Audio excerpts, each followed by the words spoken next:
So then, like here, wherever you've got a 90-degree joint with timbers going the other way, you've got what's called joist hangers. So they come in various shapes and sizes. So they can be anything from like that.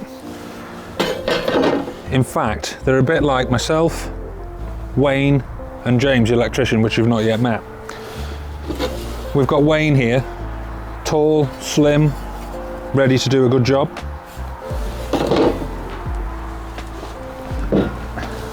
We've got myself, real strong man carrying the load.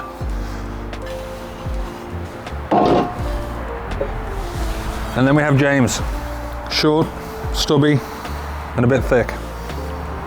So then these joist hangers, what happens is they'll go up against one of the other timbers like that. Obviously, you get them level, you get the bottom lining up with the underside, so that's where the timber's going to sit.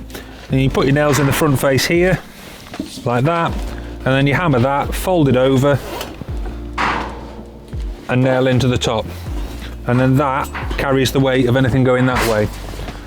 So as you can see here, we've got quite a busy connection detail. So we've got the triple here together, because that's taking the load going that way.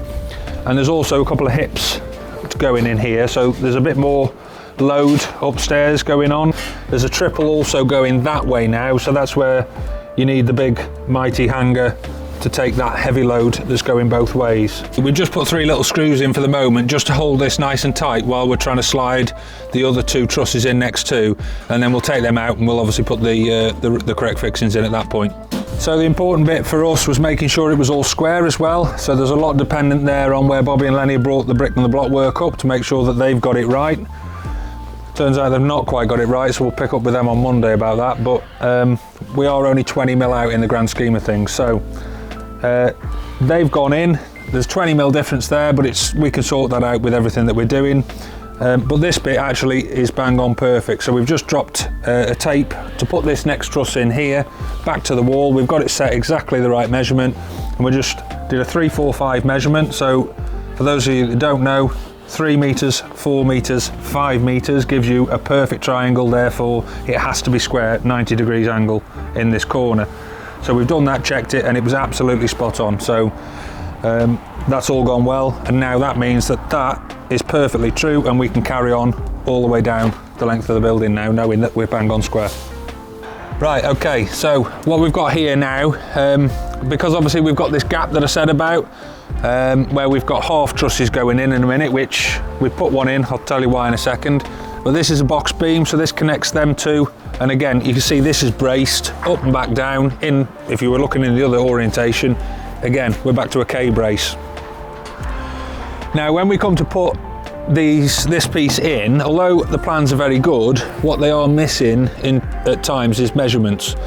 So we sort of had to work out from the plans. It looked like the measurement was 693 mil in, which was where we had to set the joist hanger to take this double box beam.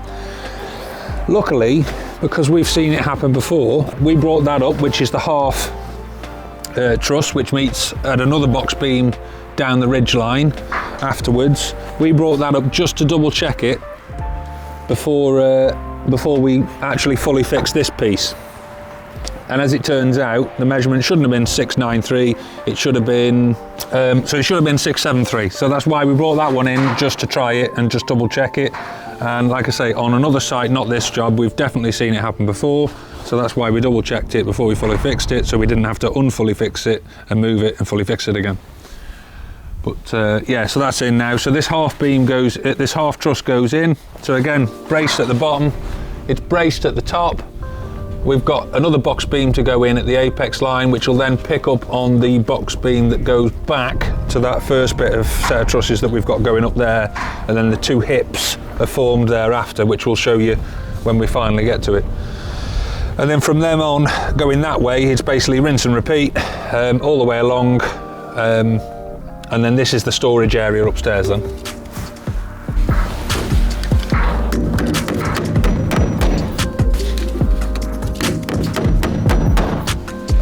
Right, so we've had the first door fitted on the garage here. You can't really see it because we've got this cover on just to keep it clean and all the dust and everything that's going on, stop it marking it, but there's a crittle effect, which is this little bar that we've got in the window. It's a frosted glass, so no one can see in the garage, but Just thought it looked quite nice. We've gone for the black because I think the black complements the buff heads. Obviously there's no sill here, but the buff head. The guys have got to come back, they've got to do a bit of siliconing up and just finishing off. The door handle had come with a bit of a scuff on it, so they said they'd change that, which was good. I'll show you the other doors around here. So then we got the doors on the plant room. These are perfect height for James the electrician because he won't even have to duck to come in and out. So again, double width opening doors. You can get into all the plant equipment, all the ground source, heat pump, all the stuff that goes in there. Some of the electrics are going in there because we're having a bit of solar as well. So I want the battery pack, so the battery stuff I think can go in there hopefully. I haven't actually asked James yet, but that's where I want it to go. And then we've got one round window fitted around here.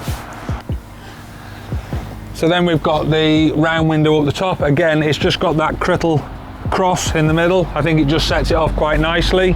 The only thing we've got left to do then is the stone surround. Basically, you can see there's a different colour mortar in the minute that's set back. That just needs now pointing up with the same colour mortar as what the stone sets are. So that'll all look one nice, tidy finished piece. And you'll see there's three little black weep vents above. And that's basically, if any moisture gets into the cavity up the top, it just comes down, instead of running on the inside of the window, it runs over the DPM and out and through them weep vents. There's also one again in the bottom of the window frame that's just got to have the cap put on it, which they'll do when they come back. So like I said, they fitted the first few bits and bobs and that's done and in. Lee? Yeah? Just give us a hand to brace these last two trusses up. Yeah, I'll come up now, mate. So, if you like what you've seen, please hit the subscribe button, ring the bell, and for now, let's finish off with a house build, doors in, roof trusses on montage.